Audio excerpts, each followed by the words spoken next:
Yun po ang ginagawa ng ating apple picker dito sa Korea.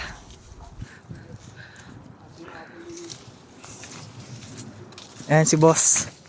Bossing, taga saan ho kayo? Ano po, Laguna. Saan sa Laguna?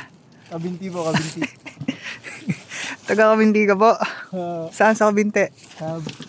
Poblasyon po, Bonifacio Street. Baka may gusto kang batiin, boss. Binabati ko yung dalawa kong anak.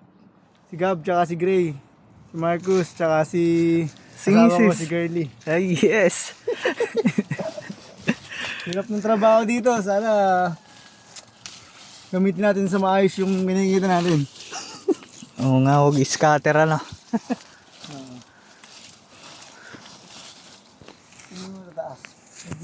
Yun lang mga idol. Napapasya lang tayo at magpapagupit.